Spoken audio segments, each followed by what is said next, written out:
Hi, welcome to Cubs and Culture for January 15th, 2018.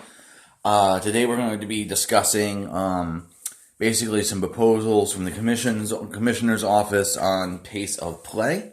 But before I begin that, I just want to get another trade. Apparently the Pirates are in completely tear down mode because McCutchen, Kutch, former MVP, very good player. Center fielder should be actually in left field because of his defensive ability at this point in his career.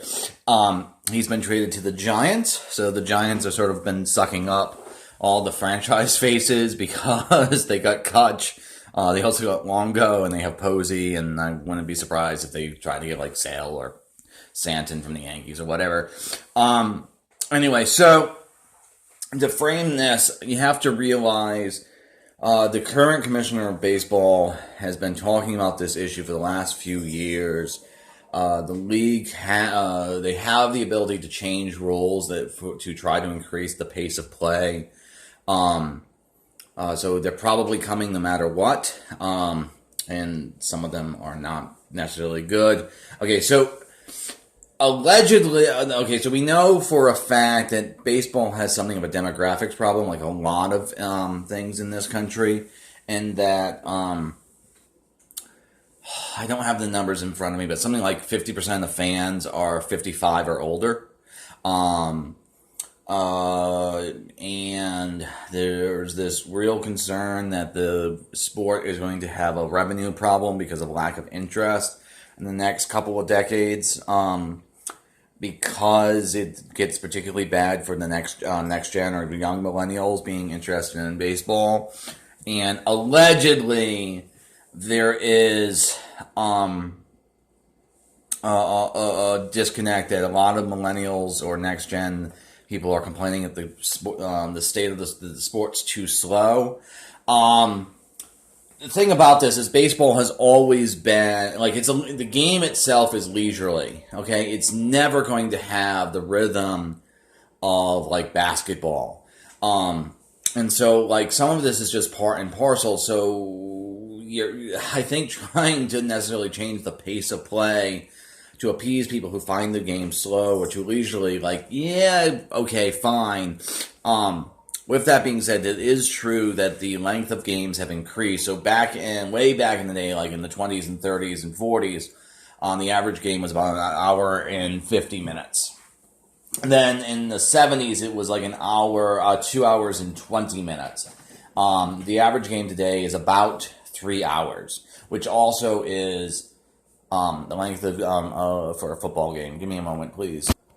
Okay, so this increase in length of time, we know for a fact, is connected to the increase of competitiveness. Because every single time there's been a change to make the sport more competitive, i.e. like instituting the Rule 5 draft or having a draft slot or free agency, there's always been a sort of increase in the length of games, and it also just makes sense conceptually in that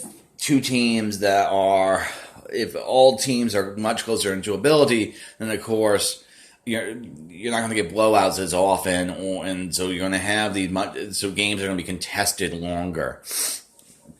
We also know that since the advent of predictive analytics, especially around 2000, you also get increases in the length of time because of being able to be much more accurate in what's a good sort of matchup between pitchers and batters. Okay, so I want to point something out. The issue in my mind, one, I think this entire issue is overblown. The game itself is generally fine, and I'm not saying this because I'm one of these people who think the game should never change. So, like, in 1968, which was the year of the pitcher, which is when Bob Gibson, posted a 1.47 something ERA for the entire season. The offense was so overpowered in general by pitching that year that Bob Gibson, who won the Cy Young, lost 9 games, 1-0. So something had to be done to rebalance the game, Another sort of example is way back in the day, batters were given a huge advantage over pitchers in that, pitchers were given a huge advantage over batters in that they were given not 4 balls for a walk, but 5 balls for a walk, and that also sort of suppressed offense. And so that's why they changed it to 4 balls and et cetera. So it's not that I'm against changes in the rules. Every once in a while, because of the way in which we're getting better at building teams or making teams more equal, we need to change things. Now, the thing is, this notion of pace, it's not, in my mind, it's not about the length of the game.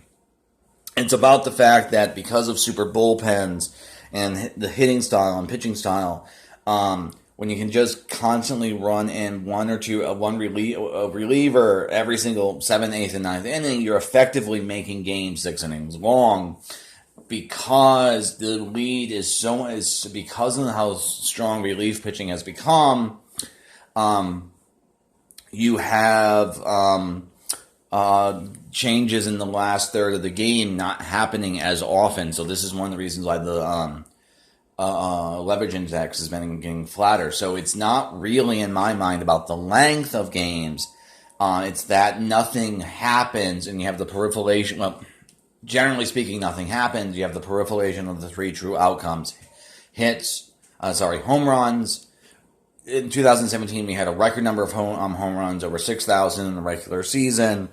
Walks, and then strikeouts. And strikeouts are getting dangerously close to outpacing total number of hits. So in 2017, total number of hits were over 41,000, but the strikeouts were just over 39,000. That's the closest they have ever been in all these years of baseball. So the issue, in my mind, isn't so much that games are taking longer.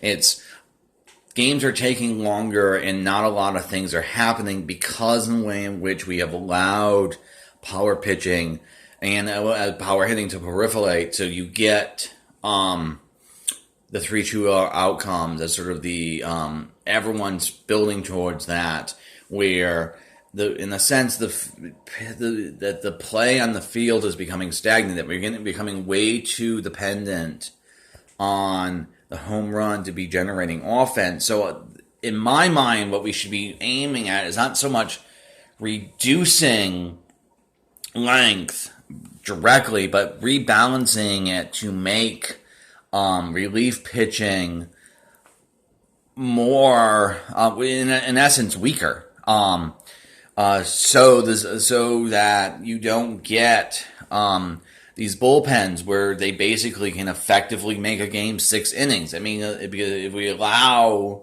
bullpens to effectively make the game 6 innings, we might as well make the game 6 innings. So the thing is, and this is one of those things in which it's sort of the way in which individual. It's like a prisoner's dilemma where individual choices are perfectly rational, but by everyone doing it, you sort of kind of ruin it. So there's this thing in, I consider like the use of super bullpens very much like peeling and curling. And to explain in curling, who has the last rock has a huge advantage because it's the person who's the closest to the center gets the point for that end. So for a while, there was this strategy in curling called peeling, which was basically if you had the last rock, you never played to a point for a point. You just played to knock everyone's stones out of it. So you just kept blanking the ends until the very last moment. You for the last draw or whatever, you had it keep in there. So effectively, it made games because every single team was equally good for peeling. It effectively made the game a coin toss because each team could just do this strategy, and it was so effective as a strategy that if you won the coin toss, if you could do it, you would win the game, and it was not in doubt. You just were going through the motions, and that's really how I sort of feel about the bullpen. So something needs to be done to weaken bullpens as a whole, so that you get more changes, more action, more not so much more quicker seventh, eighth, and ninth inning, but more things have happened besides just strikeouts at the plate or home runs or whatever. So okay, and so it's sort of this.